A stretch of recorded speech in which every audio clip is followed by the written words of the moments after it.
तीरथ तप दया दत दान, जे को पावे तिल का मान।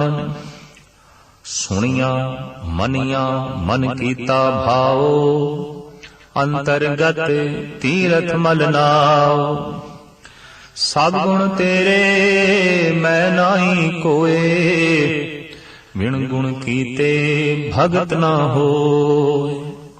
स्वास्थ्य आत बाणी बरमाओ, सत सुहान सदा मन चाओ। कौन सवेला वक्त कौन, कौन थिते कौन वार। कौन से रुती माह कौन, जित होआ आकार। वेल न पाया पंडिती, जे होवे लेख पुराण। वक्त न पायो कादियां, जे लिखण लेख कुरान। थितवार न जोगी जाने, रुत माव न कोई। जा करता सृष्टि को साजे, आपे जाने सोई। क्यों करे आखां क्यों सालाई, क्यों वरणी क्यों जाना। नानक आखणे सबको आखे, इक दू इक सियाणा। वड्डा साहिब वड्डी नाई, कीता जांका होवै। नानक जे को आपो जाने, अगे गया ना सोहे। भारती परंपरा दे मुताबिक तीर्थां दा इशनान और तीर्थां ते जाके दान इत्यादि देना धर्म दे महान कर्म गिणे गए। इस वास्ते हिंदुस्तान नू तीर्थां दा देश भी कहंदे ने। हर सूबे दे तीर्थ ने, बल्कि इंज कह लो हर शहर तीर्थ है। किसी न किसी दरिया दी धार्मिक परंपरा बनी हुई है और उस धार्मिक उच्चता दे आधार दे उत्ते जिहड़ी वसों है उस शहरां दे और कस्बियां दे तब्दील होई है। इस वास्ते प्राचीन समय तो ही हिंदुस्तान नू कहंदे ने ये तीर्थां दा देश है और उत्थों दे शहर तीर्थ ने। मनोत किस तरीके नाल चली भी जिथे बैठ के किसी ने जप कीता है, तप कीता है, वो थां पवित्र है और उत्थे जाके इशनान कीता जावे, दान पुन इत्यादि कीता जावे। इस दे नाल हिरदे दी शुद्धि हो जाती है। आध्यात्मिक तौर ते उन्नत होके मनुख परिपूर्ण परमात्मा दे लीन हो जाता है। जगत गुरु बाबा साहिब श्री गुरु नानक देव जी महाराज ने हिंदुस्तान दे इन्हां ही वड्डे वड्डे तीर्थां दे उत्ते भ्रमण करके तीर्थ दी सही रूप रेखा, तीर्थ दी महानता ते तीर्थां दे सही इशनान दा जिक्र इस पावन पवित्र पौड़ी दे राही जगत दे सामने जो है रखिया है। आप फरमान करदे ने तीर्थ तप दया दत दान।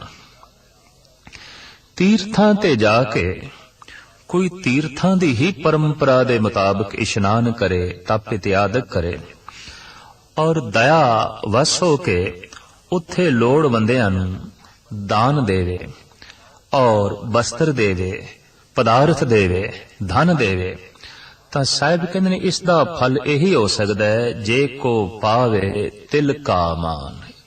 एक तिल जिहा मान ओदी झोली च पै सकदा है। जगत दे लोकी कह देणगे तीर्थां तो होके आया है। इस वास्ते मेरे पातशाह कहंदे ने कि तीर्थ जाओ तां हों हों करते, पंडित पूछो तो माया राते। सो अस्थान बताओ मीता, जाके हर हर कीर्तन नीता। जे तीर्थां ते जांदियां ते इशनान करके आउंदियां ते हंकार दी मैल होर वध जांदी है। जिन्ने चिर तक सारे मोहल्ले नूं ना दसिया जाए बसी तीर्थां ते इशनान करके आया, इतने चिर तक मनुख नूं चैन नहीं आउंदा। ਤੀਰਥਾਂ ਦਾ ਲਿਆਂਦਾ ਹੋਇਆ ਪ੍ਰਸ਼ਾਦ ਵੀ ਘਰ ਘਰ ਇਸ ਵਾਸਤੇ ਵੰਡਿਆ ਜਾਂਦਾ ਹੈ ਕਿ ਅਗਲਿਆਂ ਨੂੰ ਪਤਾ ਚੱਲੇ ਅਸੀਂ ਤੀਰਥਾਂ ਤੋਂ ਹੋ ਕੇ ਆਇਆ, ਦਾਨ ਪੁੰਨ ਇਤਿਆਦਿ ਕਰਕੇ ਆਇਆ। ਤੋ ਇਹ ਤੇ ਐਸਾ ਹੋਇਆ, ਇੱਕ ਭਉ ਲੱਥੀ ਨਾਤਿਆਂ ਦੋਏ ਬਹਾ ਚੜਿਆ ਸਹੋਰ, ਇੱਕ ਮੈਲ ਲੱਥੀ ਦੋ ਮੈਲਾਂ ਹੋਰ ਚੜ ਗਈਆਂ, ਦੂਸਰੀ ਹੰਕਾਰ ਦੀ ਮੈਲ ਪਰਬਰ ਮੈਲ ਹੋਰ ਚੜਾ ਕੇ ਲਿਆਏ। ਇਸ ਵਾਸਤੇ ਮੇਰੇ ਪਾਤਸ਼ਾਹ ਕਹਿੰਦੇ ਨੇ ਕਿ ਤੀਰਥਾਂ ਦੇ ਇਸ਼ਨਾਨ ਇਤਿਆਦਿਕ ਨਾਲ, ਦਾਨ ਪੁੰਨ ਇਤਿਆਦਿਕ ਦੇ ਨਾਲ ਮਨੁੱਖ ਦਾ ਅਹੰਕਾਰ ਸਿਖਰ ਤੇ ਪਹੁੰਚਦਾ ਹੈ, ਔਰ ਇਸ ਦਾ ਫਲ ਇੰਨਾ ਹੀ ਹੋ ਸਕਦਾ ਹੈ, ਜੇ ਕੋ ਪਾਵੇ ਤਿਲ ਕਾ ਮਾਨ। ਸੰਸਾਰ ਵਿੱਚ ਜਿਹੜਾ ਮਾਣ ਮਿਲਣਾ ਹੈ ਉਹ ਤੇ ਇੰਜ ਹੋਵੇਗਾ ਜਿਵੇਂ ਇੱਕ ਪਹਾੜ ਦੇ ਸਾਹਮਣੇ ਨਿੱਕਾ ਜਿਹਾ ਤਿਨਕਾ ਹੋਵੇ, ਤੇ ਈਸ਼ਵਰ ਦੀ ਤਰਫੋਂ ਵੀ ਸੁੱਖ ਉਸ ਨੂੰ ਇਤਨੇ ਹੀ ਮਿਲ ਸਕਦੇ ਨੇ ਉਸ ਦਾਨ ਪੁੰਨ ਤੇ ਉਸ ਤੀਰਥਾਂ ਦੇ ਰਟਨ ਦਾ। ਜਿਵੇਂ ਮਿਲਣਾ ਪਹਾੜ ਵਰਗਾ ਧਨ ਸੰਪਦਾ ਤੇ ਖੁਸ਼ੀ ਸੀ, ਲੇਕਿਨ ਮਿਲੀ ਇੱਕ ਤਿਲ ਵਰਗੀ, ਤੋ ਇੱਕ ਤਿਲ ਤੋਂ ਜ਼ਿਆਦਾ ਸੁਖ ਦੀ, ਮਾਣ ਪ੍ਰਤਿਸ਼ਠਾ ਦੀ ਪ੍ਰਾਪਤੀ ਜ਼ਿਆਦਾ ਹੋ ਨਹੀਂ ਸਕਦੀ। ਇਸ ਵਾਸਤੇ ਮਹਾਰਾਜ ਕਹਿੰਦੇ ਨੇ ਜੇ ਕੋ ਪਾਵੇ ਤਿਲ ਕਾ ਮਾਣ, ਤੋ ਵਾਸਤਵਿਕ ਤੀਰਥ ਦਾ ਇਸ਼ਨਾਨ ਕੀ ਹੈ, ਜਿਹਦੇ ਨਾਲ ਜਨਮਾਂ ਜਨਮਾਂਤਰਾਂ ਦੀ ਮੈਲ ਦੂਰ ਹੋ ਜਾਏ, ਅਧਿਆਤਮਿਕ ਤੌਰ ਤੇ ਉન્નਤ ਹੋ ਕੇ ਮਨੁੱਖ ਪਰਮਾਤਮ ਤੱਤ ਦੇ ਚਲੀਨ ਹੋਵੇ, ਜੀਵਨ ਦੀ ਸਫਲਤਾ ਪ੍ਰਾਪਤ ਹੋਵੇ, ਜੀਵਨ ਦਾ ਰਹਿਸ ਤੇ ਆਨੰਦ ਝੋਲੀ ਦੇ ਚ ਆਣ ਪਵੇ, ਔਰ ਇਸ ਤਰੀਕੇ ਨਾਲ ਮਨੁੱਖ ਮਾਲਾ ਮਾਲ ਹੋ ਜਾਏ, ਤਾਂ ਉਹ ਤੀਰਥ ਕਿਹੜਾ ਹੈ, ਕਿੱਥੇ ਹੈ, ਔਰ ਉਸਤੇ ਇਸ਼ਨਾਨ ਕਰਨ ਦੀ ਮਰਿਆਦਾ ਕੀ ਹੈ। ਤਾਂ ਮੇਰੇ ਪਾਤਸ਼ਾਹ ਤੀਰਥ ਤੇ ਤੀਰਥ ਦੇ ਉੱਤੇ ਇਸ਼ਨਾਨ ਕਰਨ ਦਾ ਢੰਗ ਦੱਸਦੇ ਨੇ। ਆਪ ਫਰਮਾਨ ਕਰਦੇ ਨੇ, ਸੁਣੀਆਂ ਮਨੀਆਂ ਮਨ ਕੀਤਾ ਭਾਵ। ਸਾਡੇ ਦੇਸ਼ ਦੇ ਵਿੱਚ ਤੀਰਥ ਤੇ ਬਹੁਤੇ ਨੇ, ਪਰ ਤੀਰਥਾਂ ਦਾ ਰਾਜਾ ਤ੍ਰਿਬੈਣੀ ਦਾ ਸੰਗਮ ਪ੍ਰਯਾਗਰਾਜ ਮੰਨਿਆ ਜਾਂਦਾ ਹੈ। ਤਿੰਨ ਬੈਣੀਆਂ ਦਾ ਸੰਗਮ, ਤੀਰਥਾਂ ਦਾ ਰਾਜਾ, ਗੰਗਾ, ਜਮਨਾ, ਸੁਰਸਤੀ। ਗੰਗਾ ਦਿਖਾਈ ਦਿੰਦੀ ਹੈ ਵਗਦੀ ਹੋਈ, ਜਮਨਾ ਵੀ ਦਿਖਾਈ ਦੇ ਰਹੀ ਹੈ। ਸੁਰਸਤੀ ਦੇ ਬਾਰੇ ਕਹਾਵਤ ਹੈ, ਇਹ ਗੁਪਤ ਰੂਪ ਦੇ ਵਿੱਚ ਅੰਦਰੋਂ ਆ ਕੇ ਮਿਲਦੀ ਹੈ, ਔਰ ਇਹ ਤ੍ਰਿਬੈਣੀ ਦਾ ਸੰਗਮ ਹੈ। ਮੇਰੇ ਪਾਤਸ਼ਾਹ ਨੇ ਇਸ ਪੰਕਤੀ ਦੇ ਤੀਰਥਾਂ ਦੇ ਰਾਜੇ ਤ੍ਰਿਬੈਣੀ ਦੇ ਸੰਗਮ ਦਾ ਜ਼ਿਕਰ ਕੀਤਾ ਹੈ, ਔਰ ਸਾਹਿਬ ਫਰਮਾਨ ਕਰਦੇ ਨੇ ਇਹਦੇ ਚ ਇਸ਼ਨਾਨ ਕਰਕੇ ਹੀ ਅਧਿਆਤਮਿਕ ਤੌਰ ਤੇ ਮਨੁੱਖ ਉન્નਤ ਹੋ ਸਕਦਾ ਹੈ। ਉਹ ਤ੍ਰਿਬੈਣੀ ਕਿਹੜੀ ਹੈ, ਉਹ ਤੀਰਥਾਂ ਦਾ ਸਮਰਾਟ ਤੀਰਥ ਕਿਹੜਾ ਹੈ। तो साहिब फरमान करते ने, सुनिया मनिया मन कीता भाव। प्रथम ईश्वर दा जस जो सुनना है, मानो ये गंगा है। सुन के जो मनना है, पतीजना है, हृदय विच धारण करना है, मानो ये जमना है। और सुन के मन के अंदर जो भाव पैदा करना है, प्यार पैदा करना है, मानो ये सुरस्ती है। सुनना बारों दिखाई दे सकता है, ते मनुख दा जिहड़ा मनना है ये भी बारों दिखाई दे सकता। अगर कोई मनदा है तां ही गुरुद्वारे जा रहा है, मंदिर जा रहा है, तीर्थां ते जा रहा है, अंदर मनोत ना होवे ते ऐसा कर नहीं सकता। तो ये दो धारा ते बारों दिखाई दे जांदियां ने, गंगा ते जमुना।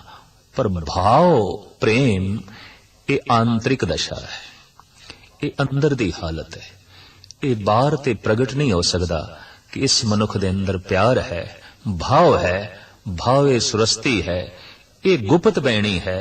ते त्रिबैणी दा संगम की है, परमात्मा दा जस सुनना एक बैणी, परमात्मा दा जस सुन के मन लेना ये दूजी बैणी, ते सुन के मन के भाव पैदा करना ये तीसरी बैणी, त्रिबैणी दा संगम। साहिब श्री गुरु नानक देव जी महाराज दा फरमान, यही त्रिबैणी है, तीर्थां दे चों यही तीर्थां दा राजा है, और यही अंतरीव तीर्थ है। और इतनी गल ते स्पष्ट है कि बाहर दे तीर्थ ने तन धोना है, मन नहीं, मन ते अंतर शक्ति है। तो आंतरिक शक्ति लई कोई आंतरिक तीर्थ चाहिए जो अंदर दी मैल नूं धो देवे, जो जन्मां जन्मांतरां दे पतत संस्कारां दी मैल है। तो मेरे पातशाह कहंदे ने, सुनिया परमात्मा दा जस सुनना, ये सब तो वड्डा पुण्य है, सुनना। इतना वड्डा पुन है धार्मिक दुनिया विच इस तो वड्डा होर कोई पुन नहीं। करोड़ां दा भी कोई दान कर छड्डे, लेकिन हरि दा जस जिहड़ा सुनना है वो श्रोता जितना महान है ਉਹਦੇ सामने दानी बिल्कुल तुच्छ है। तो महाराज कहते ने सुनिया प्रथम उसदे जस नूं सुनना है, मनिया तो सिर्फ सुनना नहीं, जो सुनिया है ਉਹਨੂੰ पूर्ण तौर ते अपने हिरदे च धां देनी है, ਉਹਨੂੰ ਮੰਨਣਾ है। ते हुण जिस नूं मन लिया ते जिस नूं सुन लिया उस नूं प्यार पाना है, ਉਹਦੇ नाल स्नेह करना है। बार बार उस मन्ने होए नूं सुने होए नूं दोहराना है, याद करना है, ताकि उस परम शक्ति दे प्रति प्यार पैदा हो जाए, भाव पैदा हो जाए। साहिब कहंदे अंतर गत तीरथ मल नाव, यही अंतर गति दे तीरथ है, यही अंतरीव तीरथ है, यही सब तो वड्डा तीरथ है, यही सिरमौर तीरथ है। और इसी तीरथ का जिक्र एक शब्द विच गुरु नानक देव जी महाराज ने कीता है, तीरथ नामन जाओ, तीरथ नाम है, तीरथ शब्द विचार अंतर ज्ञान है, गुर ज्ञान साचा थान तीरथ, दस पूर्व सदा दसाहरा, और नाम हर का सदा जाचो, देहो प्रभ धरणी धरा। हे धरणी धर, हे धरती नु धारण करन वाले, हे धरती दे आश्रय रूप परिपूर्ण परमात्मा, तू अपना नाम मैनू दे। और नाम ही तीरथ है, नाम दी विचार ही तीरथ है, उदी विचार नू सुनना ही तीर्थां दा इशनान है, अंतरीव तीरथ है। और इस तरह दे इशनान करन दे नाल ही जन्म जन्मांतरां दी मैल दूर हो जाती है। तो मेरे पातशाह दा फरमान है, सुनिया मनिया मन कीता भाव, अंतरगत तीरथ मल नाव, यही अंतरीव गति दे तीरथ है। और इस ढंग नाल इशनान करदियां ही जन्मां जन्मांतरां दे पत संस्कार धुल जांदे ने। महाराज फरमान करदे ने, सब गुण तेरे मैं नाही कोय, विण गुण कीते भगत ना होए।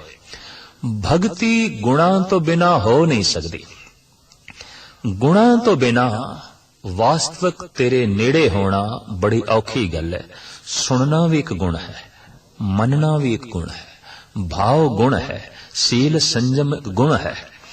साहिब कहते ने गुणा तो बिना कोई भगत नहीं हो सकता। भगत दा मतलब है जिहदे अंदर गुण ने, ते गुण उसदे अंदर की ने, वो श्रोता है, वो मनदा है, वो संयमी है, वो शीलवंत है, वो दयावान है, वो कलाकार है, वो कला नूं समझण वाला है, कला प्रेमी है। पर साहिब कहंदे ने इस तरह दे गुण जिन्ने चिर तक नहीं मनुख भगत नहीं, ते भगत नहीं ते भगवान नूं प्यारा नहीं।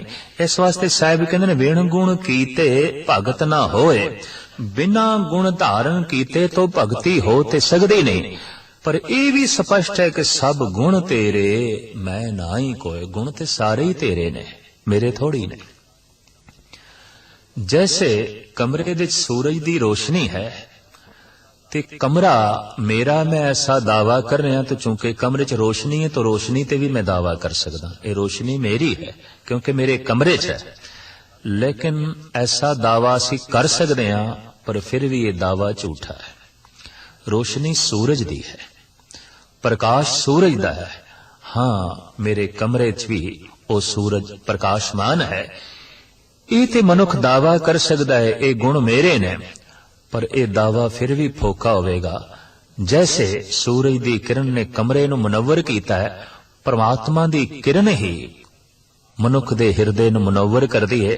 संबंधित किरणां दा जिहड़ा जाल है, ये सब सूरज दे नाल जुड़िया होया है। तमाम गुणां दा आधार परिपूर्ण परमात्मा है। गुण जो भी हिरदे च प्रगट होवेगा, उस करके ही प्रगट पता चलेगा कि परमात्मा दा किन्ना प्रकाश इस हिरदे विच है। ते जिस दिन मनुख ये दावा करदा है ये गुण मेरे ने, समग्र गुण औगुणां दे च बदल जांदे ने। जैसे गन्ने दे रस दी शराब बना लईए तो अमृत जहर बन जाता है। गुण उस वक्त औगुण हो जाते ने जद गुणा दे नाल मनुख अपने अहंकार दा दावा जोड़ देंदा है। तो मेरे पातशाह दा फरमान, सब गुण तेरे मैं नाही कोय, विण गुण कीते भगत ना होए, स्वास्थ आत बाणी बरमाओ। जगत की रचना के संबंध विच एक चर्चा है कि यह संसार ब्रह्मे ने बनाया। मेरे पातशाह दा फरमान, स्वास्थ्य तेरी जय होवे, तू कल्याणकारनी है, तू सदैवी है और तू ही ब्रह्मा है और तू ही ओ नाद है, ओ बाणी है, ओ माया है जिस तो यह संसार उत्पत होया है। क्योंकि एक आम ख्याल समग्र दुनिया दे प्रचलित है कि परमात्मा तो पहले बाणी हुई, परमात्मा तो पहले वाक होया है ते फिर सारे दा सारा संसार बन गया। जैसे इस्लामी मत है कि प्रथम कुन दी धुन खुदा तो होई ते कुन तो संसार दा पसारा हो गया। लोगोस नाम दी धुन होई ते सारा जगत बन गया, ऐसा ईसाई मत है। ओम दी धुन होई ते संसार उस ओम चो पैदा होया, ऐसा उपनिषदां दे ऋषि आदि काल तो कहंदे आए ने। ओंकार दी धुन होई ते समग्र जगत बन गया, ये जैनियां दी मूल आधारशिला है। और इसे तरीके नाल गुरु नानक देव जी महाराज दा फरमान है कि एक कवाव तो एक बचन तो समग्र संसार दी उत्पत्ति हुई। उत्पत परले शब्दो होवे, शब्दे ही फिर उपत होवे। इत्थे आके पंजाबी दा मुहावरा बिल्कुल स्पष्ट हो जाता है कि 100 सियाणे इक्को मत, मूर्खां आपो आपनी। 100 सियाणे बैठे होन, एक ने सच बोलना है, 99 ने उस सच नाल सहमत हो जाना है। इस वास्ते सियाणियां दी दुनिया च विवाद नहीं होंदा। वाद ते होंदा है, विवाद नहीं होंदा। सियाणियां दे सच दी सहमति होंदी है। पर यह भी कहावत बड़ी सोहनी है कि मूर्खां आपो आपनी। एक मूर्ख ने जो कुछ कहना है, दूजे मूर्ख ने सुनना नहीं। वो इस तैयारी दे च कि मैं भी कहना है। तो मूर्खां दी दुनिया च सुनिया नहीं जाता, सुनाण दा ही शौक है। इस वास्ते मूर्खां दे च विवाद खड़ा हो जाता है, लड़ाई खड़ी हो जाती है। तो धार्मिक दुनिया दे सियाणियां दा ये ते इक्को ही मत है कि जगत दी सारी उत्पत्ति दा मरकज शब्द है, धुन है और ओही धुन प्रकृति नू जन्म देण वाली है। तो साहिब कहंदे ने, हे परिपूर्ण परमात्मा तेरी जय होवे, तू कल्याणकारनी है, तू सदैवी है और तू ही ओ बाणी है, तू ही ओ नाद है जिस तो जगत पैदा होया है और तू ही ब्रह्मा है, इस जगत दा रचयिता, इस जगत दा साजनहार। सत सुहान सदा मन चाओ, पर फिर भी तू कैसा है। तू जगत नू बनाया, तू जगत नाद तो पैदा कीता, तू नाद है, तू बाणी है, तू ब्रह्मा है, तेरी जय होवे, तू कल्याणकारनी है, फिर भी तू कैसा है। तो साहिब कहने, सत सुहान सदा मन चाओ। तू सत है, तू सुंदर है, तू सदैवी खिड़िया होया है। जिसनों साडे देश दे ऋषि मुनिया ने आख्या सत्यम शिवम सुंदरम। वो सत है, वो प्रकाशमान है, वो सुंदर है। जिसनों इंज भी पुराणक ऋषियां ने आख्या सत चित आनंद। वो सत स्वरूप है, वो प्रकाश स्वरूप है, वो आनंद स्वरूप है। तो साहिब कहते हैं सत सुहान सदा मन चाओ। तू सत है, तू सुंदर है और तू सदैवी खिड़िया होया है, तू सदैवी प्रकाशमान है, तू आनंद स्वरूप है। वो आनंद स्वरूप ते उस तो प्रकृति दा जिहड़ा जन्म होया, संसार दी जिहड़ी उत्पत्ति होई, दार्शनिक लोगां दे अंदर ये ख्याल बनिया रहा भी खोज करिए ये संसार कदों बनिया ते किवें बनिया। उस खोजियां दे संबंध विच मेरे पातशाह जी दी ये विचार, कौन सुवेला वक्त कौन, कौन थित कौन वार। जगत दा प्रश्न, दार्शनिक लोगां दी मनोबिरतियां दा जिक्र। केड़ा वेला सी, वक्त केड़ा सी, थित केड़ी सी, रुत केड़ी सी और केड़ा दिन सी, ओ वार केड़ा सी। कौन से रुती माह कौन जित होआ आकार। जिस वक्त ये संसार दा आकार बनिया, महीना केड़ा सी, रुत केड़ी सी, थित केड़ी सी, दिन केड़ा सी, वक्त केड़ा सी, सवेर दा सी, शाम दा सी, ਦੁਪਹਿਰ ਦਾ ਵਕਤ ਸੀ, ਗਰਮੀ ਦੀ ਰੁੱਤ ਸੀ, ਸਰਦੀ ਦੀ ਰੁੱਤ ਸੀ, ਥਿਤ ਕਿਹੜੀ ਸੀ, ਮਹੀਨਾ ਕਿਹੜਾ ਸੀ। ਸਾਹਿਬ ਸ੍ਰੀ ਗੁਰੂ ਨਾਨਕ ਦੇਵ ਜੀ ਮਹਾਰਾਜ ਦਾ ਇਹ ਪ੍ਰਸ਼ਨ ਅਗਰ ਇੱਥੇ ਮੰਨ ਲਿਆ ਜਾਏ ਫਲਾਣਾ ਮਹੀਨਾ ਸੀ, ਫਲਾਣੀ ਰੁੱਤ ਸੀ, ਫਲਾਣੀ ਥਿਤ ਸੀ, ਤਾਂ ਸੰਸਾਰ ਦੀ ਬਣਤਰ ਪਹਿਲੇ ਹੀ ਸਪਸ਼ਟ ਹੋ ਗਈ, ਬਣੀ ਹੋਈ ਹੈ। ਮਹੀਨੇ ਦਾ ਹੋਣਾ, ਸੂਰਜ ਦਾ ਹੋਣਾ ਲਾਜ਼ਮੀ ਹੈ, ਫਿਰ ਚੰਦਰਮਾ ਦਾ ਹੋਣਾ ਲਾਜ਼ਮੀ ਹੈ।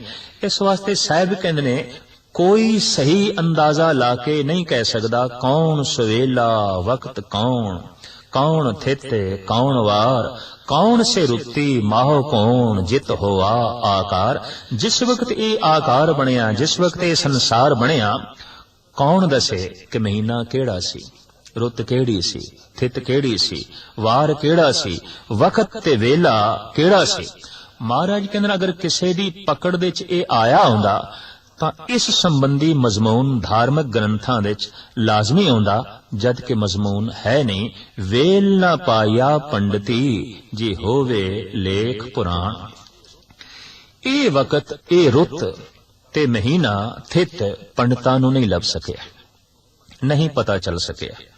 ਖਾਸ ਕਰਕੇ ਪੰਡਤਾਂ ਦੇ ਸਿਰਮੌਰ ਪੰਡਤ, ਬ੍ਰਾਹਮਣਾਂ ਦੇ ਸਿਰਮੌਰ ਬ੍ਰਾਹਮਣ, ਬ੍ਰਹਮਾ ਜੀ ਨੂੰ ਵੀ ਇਹ ਵਕਤ ਨਾ ਲੱਭ ਸਕਿਆ। ਉਹ ਵੀ ਜਦ ਸ੍ਰਿਸ਼ਟੀ ਦੀ ਭਾਲ ਕਰਨ ਗਏ ਕਿ ਕਦੋਂ ਬਣੀ ਤੇ ਕਿਵੇਂ ਬਣੀ, ਤਾਂ ਆਖਰ ਰਸਨਾ ਤੋਂ ਨਿਕਲਿਆ ਨੇਤੀ ਨੇਤੀ ਨੇਤੀ, ਇਹ ਨਹੀਂ ਇਹ ਨਹੀਂ ਇਹ ਨਹੀਂ, ਪਰ ਜੋ ਕੁਝ ਹੈ ਉਹ ਹੱਥ ਨਹੀਂ ਆਇਆ। ਗੁਰੂ ਨਾਨਕ ਦੇਵ ਜੀ ਮਹਾਰਾਜ ਨੇ ਇਸ ਦਾ ਜ਼ਿਕਰ ਕੀਤਾ ਹੈ, ਨਾਲ ਕੁਟੰਬ ਸਾਥ ਵਰਦਾਤਾ ਬ੍ਰਹਮਾ ਭਾਲਣ ਸ੍ਰਿਸ਼ਟ ਗਿਆ, ਆਗੇ ਅੰਤ ਨ ਪਾਇਓ ਤਾਂ ਕਾ ਕੰਸ ਛੇਦ ਕਿਆ ਵੱਡਾ ਭਇਆ। ਆਖਿਰ ਹਾਰ ਕੇ ਥੱਕ ਕੇ ब्रह्मा ने कह दिता बेअंत बेअंत बेअंत, तू अनंत है, मैं तेरी तय नहीं लब सकता, और जो कुछ मैं लभे है नेति नेति ये नहीं है, ये नहीं है, ये तेरी तय नहीं है, तू कुछ होर है, तू कुछ होर है। तो साहिब कहते अगर वक्त वेला लभदा तां पंडित लोग पुराणा दे जिथे होर बहुत सारा इतिहास ते मितिहास लिखिया है, ये रुत ते महीना जरूर लिख देंदे। साहिब कहते वक्त ना पायो कादियां जे लिखण लेख कुरान। काजी लोकां नूं जिन्हां ने आयतां नूं इकट्ठा करके कुरान तसनीफ कीती, उन्हां नूं भी ये वक्त वेला नहीं लभ सकिया। नहीं तां जिवें आयतां नूं इकट्ठा करके उन्हां लोगां ने कुरान लिखी सी, कुरान दे च वक्त ते वेला भी लिख देंदे। तो साहिब कहते नहीं, उन्हां नूं भी ये वक्त, ये रुत ते थित ते महीने दा नहीं पता चल सकिया, क्योंकि उन्हां दी लेखनी तो ही जाहिर है कि है नहीं। वक्त ना पायो कादियां जे लिखन लेख कुरान, थित वार ना जोगी जाने रुत तो माहो ना कोई। जोगी लोग जो योग साधना दे नाल बड़ियां सिद्धियां प्राप्त कर लेंदे ने, महाराज कहंदे ने इन्हां जोगियां ने भी नहीं जानिया महीना केड़ा सी, रुत केड़ी सी, वार केड़ा सी, थित केड़ी सी, जिस वक्त ये आकार होया। महाराज कहते हैं असलियत ये है जा करता सृष्टि को साजे आपे जाने सोई। जिस वक्त उस करते पुरख ने सृष्टि नूं साजे है वो आप ही जानदा है इस संबंध विच। ते जदों उसने साजे है बस उस वक्त तो सृष्टि बनी है, पर कदों उसने साजना कीती ये रुत महीना कोई नहीं जानदा, ये थितवार कोई नहीं जानदा। क्योंकि जदों उसने साजना की थी रुत महीना ते थितवारां दा जन्म भी उदों ही होया, उस तो पहले नहीं। ते चूंकि कोई है ही नहीं सी, इस वास्ते उस संबंध विच कोई नहीं जानदा। महाराज फरमान करदे ने क्यों कर आखा क्यों सालाही क्यों वरनी क्यों जाना, मैं किवें तेरी सिफतो सलाह करा, मैं किवें अपनी जबान नाल तेरी उपमा करा, आखां तेरे गीत किवें मैं वर्णन करा। साहिब कहंदे तू अनंत ते मेरी रसना छोटी। महाराज कहंदे उंज ते नानक आखण सब को आखे, एक दो एक सियाणा, एक तो एक वड्डे सियाणे आलम फाजल आख रहे ने, तेरी उपमा कर रहे ने, बयान कर रहे ने, पर हकीकत यह है तू अनंत है। वो जितना भी बयान करन उन्हां दा बयान करना छोटा है। क्यों? वड्डा साहिब वड्डी नाई कीता जां का होवे, जिसदा ये संसार कीता होया है, बनाया होया है, वो बहुत वड्डा है, वो मालिक बहुत वड्डा है। और उसदी सिफतो सलाह जिथे तक कीती जाए थोड़ी है, छोटी है। नानक जे को आपो जाने आगे गया ना सोए।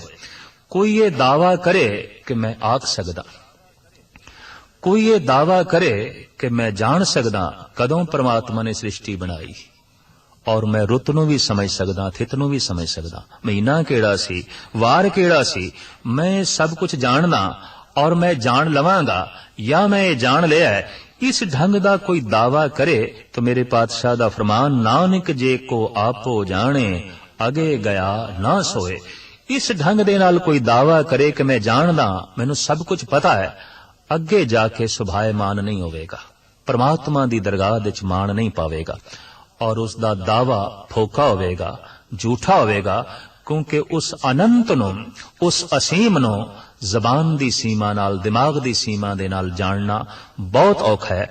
अगर दिमाग उसनूं जान लवे ते रसना उसनूं बयान कर लवे तो फिर जबान स्पष्ट कर देवेगी कि परमात्मा असीम नहीं है, अनंत नहीं है। कितना भी बयान कर लईए और कितना भी समझ लईए तां भी समझना थोड़ा है और बयान करना छोटा है। पर कोई दावा करे तो महाराज कहते ने इत्थे उत्थे वो शोभा नहीं पावेगा, दरगाह विच उसदा मुंह काला होवेगा, परमात्मा दी दृष्टि दे सन्मान नहीं प्राप्त कर सकेगा।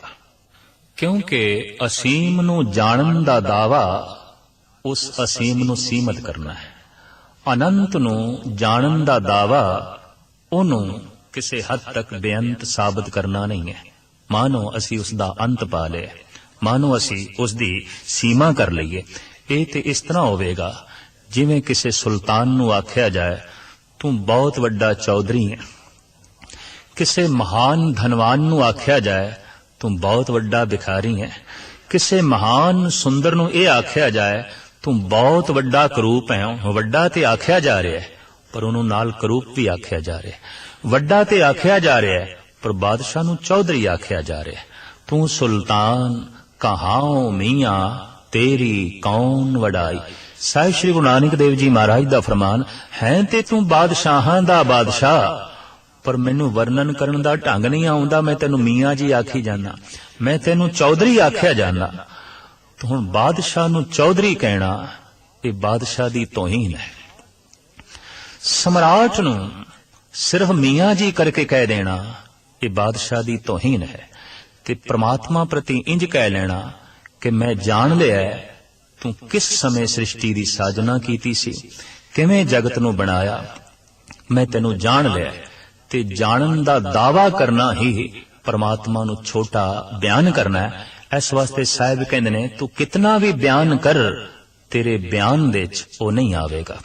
तू कितना ही समझण दी कोशिश कर पूर्ण तौर दे च वो तेरे बुद्धक मंडल दे च नहीं आवेगा। तेरा बौद्धक मंडल सीमित है, परमात्मा असीम है। इस वास्ते साहिब कहंदे ने वर्णन करन वाले सियाणे ते वर्णन करी जांदे ने, नाल अपना दावा भी जोड़ी जांदन असी जान लिया है, असी जान लिया है। पर साहिब कहंदे नहीं, नानक जे को आपो जाने। इस ढंग दा कोई भी दावा करे कि मैं जान लिया उस परिपूर्ण परमात्मा नूं, अगे गया ना सोए, प्रभु दी दरगाह दे सुभायमान नहीं होवेगा, ओनू शोभा नहीं प्राप्त होवेगी।